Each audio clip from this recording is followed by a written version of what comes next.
Hello everyone. आज के video में हम टाइप्स ऑफ कॉन्ट्रैक्ट बात करने वाले हैं कि कॉन्ट्रैक्ट के कितने टाइप्स होते हैं, उनका मतलब क्या होता है और वो किस प्रकार से वर्क करते हैं। लास्ट वीडियो में हमने बात की थी कि कॉन्ट्रैक्ट क्या होता है, वो किस प्रकार से फॉर्म होता है, एग्रीमेंट क्या होता है, एटसेट्रा। तो आज की वीडियो में हम बात करेंगे टाइप्स ऑफ कॉन्ट्रैक्ट की। तो इसमें सबसे पहला होता है बेसिस जो होता है कॉन्ट्रैक्ट का, वो होता है on the basis of validity और इन्फोर्सिबिलिटी। मतलब जब एक कॉन्ट्रैक्ट बनता है तो कॉन्ट्रैक्ट जो होता है वो वैलिडिटी या इन्फोर्सिबिलिटी के बेसिस पर कौन कौन से कॉन्ट्रैक्ट होते हैं, जिसमें सबसे पहला आता है वैलिड कॉन्ट्रैक्ट, फिर आता है वॉइड कॉन्ट्रैक्ट, फिर आता है वॉइडेबल कॉन्ट्रैक्ट, फिर आता है illegal contract and then unenforceable contract. फिर on the basis of formation हम बात करेंगे कि किस प्रकार से जो कॉन्ट्रैक्ट है वो फॉर्मेशन के बेसिस पर कौन कौन से टाइप्स का होता है, जिसमें सबसे पहले है एक्सप्रेस कॉन्ट्रैक्ट, फिर आएगा implied contract, then quasi contract and then e com contract. Then हम बात करेंगे on the basis of performance contract कौन कौन से प्रकार के होते हैं, जिसमें एग्जीक्यूटिव कॉन्ट्रैक्ट आता है एंड एग्जीक्यूटरी कॉन्ट्रैक्ट आता है। तो सबसे पहले हमारा on the basis of validity. Validity का मतलब है कि वो कॉन्ट्रैक्ट की जो वैलिडिटी है वो किस प्रकार की है, जिसमें सबसे पहले है हमारा वैलिड कॉन्ट्रैक्ट। कि एक वैलिड कॉन्ट्रैक्ट क्या होता है? A contract which meets all essential elements of a contract: offer, acceptance, lawful consideration, free consent, lawful object, competent parties, possibility of performance।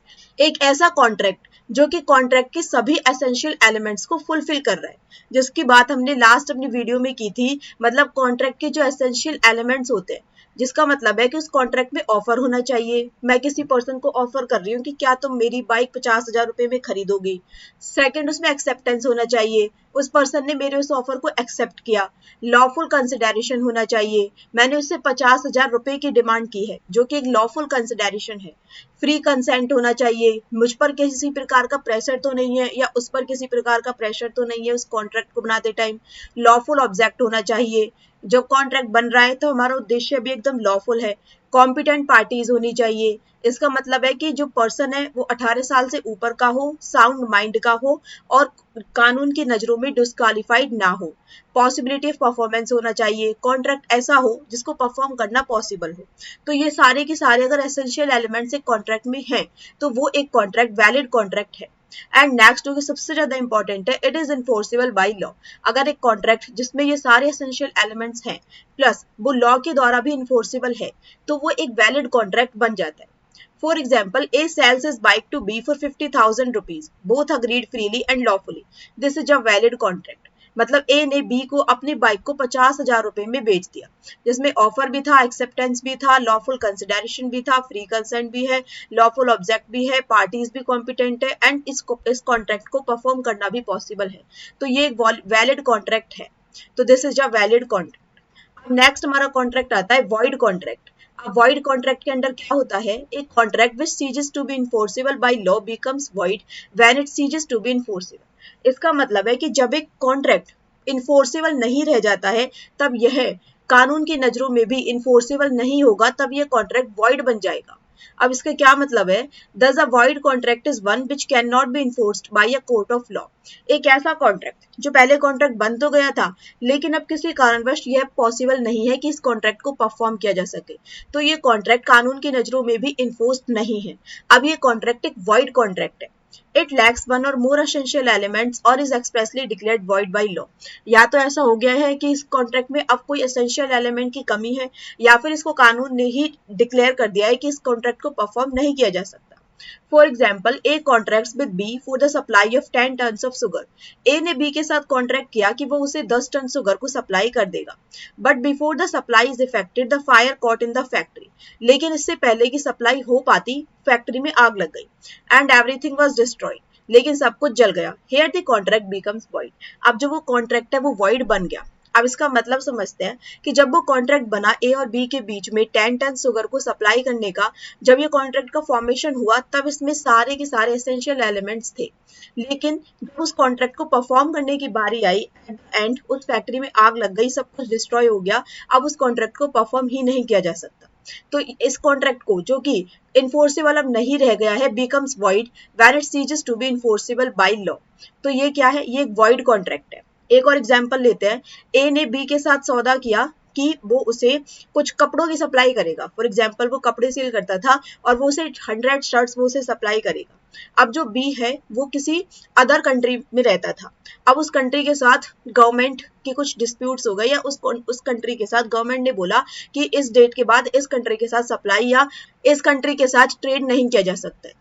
तो पहले तो वो कॉन्ट्रैक्ट परफॉर्मेबल था, पहले तो उस कॉन्ट्रैक्ट इन्फोर्सेबल था, लेकिन जब उस कॉन्ट्रैक्ट को परफॉर्म करने की बारी आई तो उसमें जो एसेंशियल एलिमेंट था वो ही नहीं रह गया। मतलब वो एक तरीके से हमारे लिए एक एलियन कंट्री बन गया, तो उस कंट्री के साथ हम ट्रेड ही नहीं कर सकते हैं जिसमें एसेंशियल एलिमेंट ही नहीं है।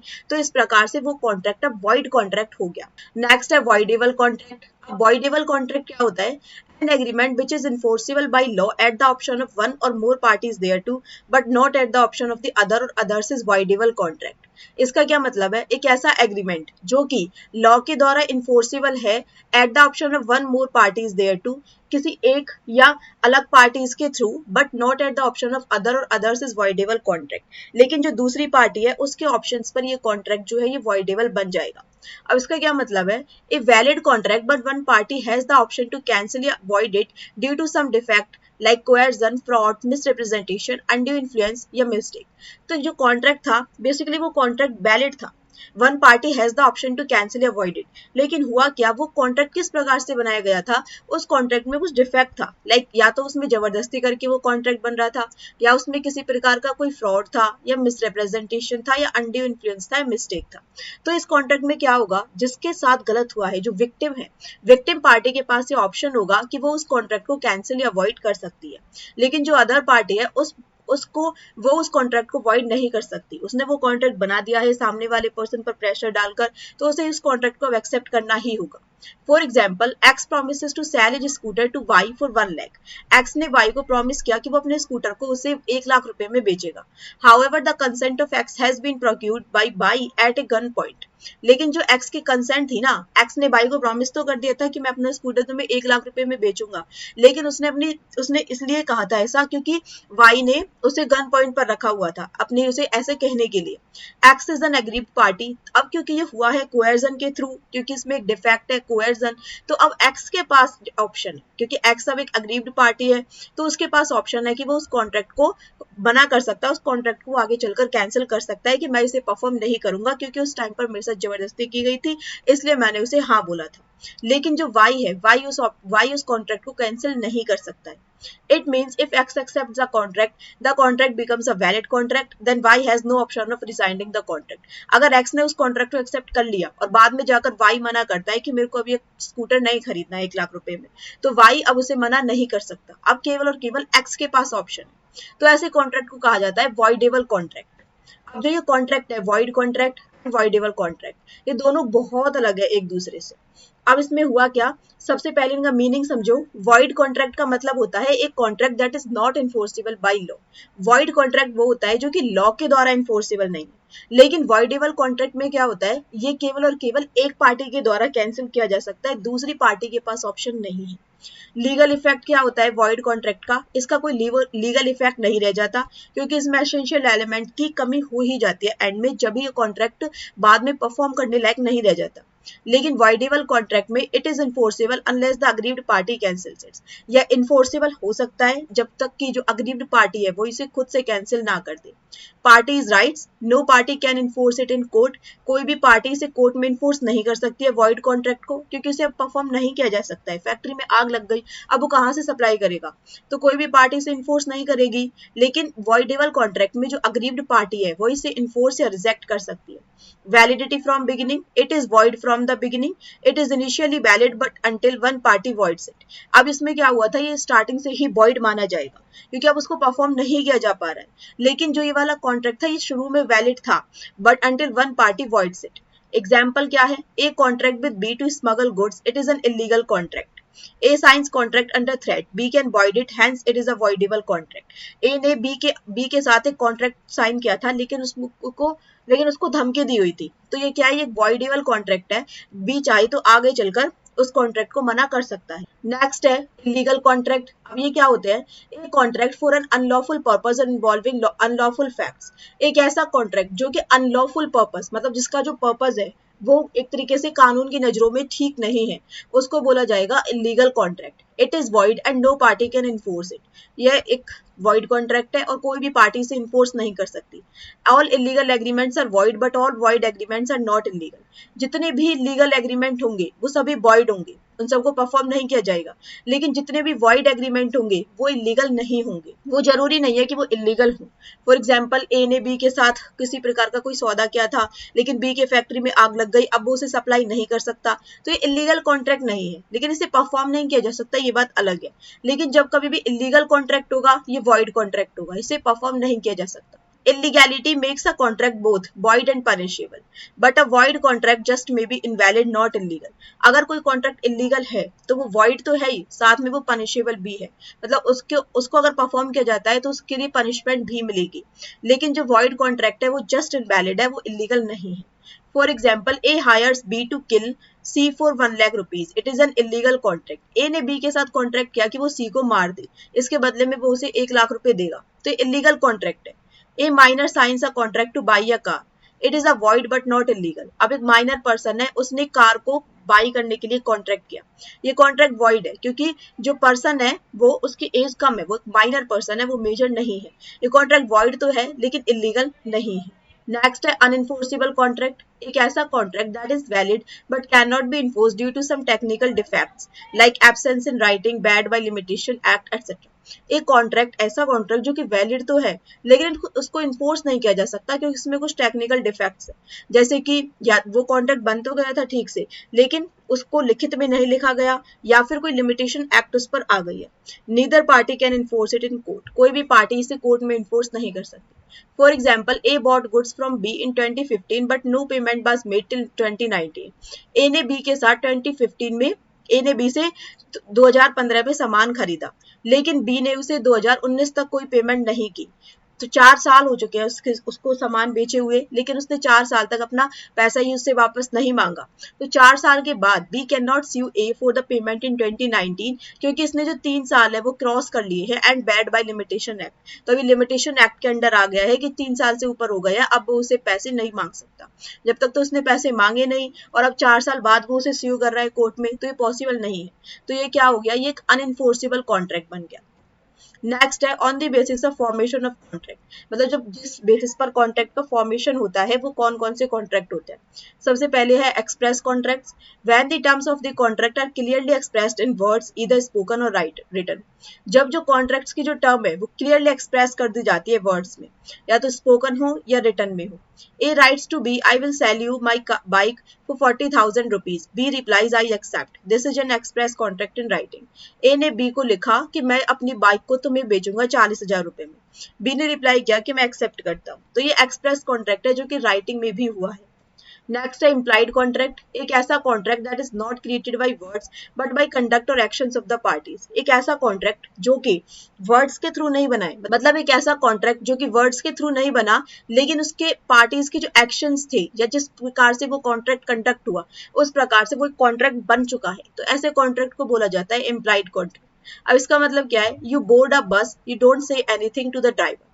आप एक बस में सवार हो जाते हैं, बस स्टॉप पर बस का वेट कर रहे थे, बस आई, अब बस में सवार हो गए, आपने ड्राइवर को कुछ नहीं कहा, ड्राइवर ने आपसे कुछ नहीं कहा, ना तो इसमें स्पोकन था ना रिटन था, कुछ भी नहीं था, लेकिन आपके जो एक्शंस थे, आपका बिहेवियर था, आपने जिस प्रकार से वहां पर काम को कंडक्ट किया वो ये दिखा रही है कि आप उस पर एक कॉन्ट्रैक्ट कर रहे हो। तो अब वहां पर जाकर आप जिस सीट पर बैठे हो उस सीट के लिए आपको पेमेंट करनी ही होगी।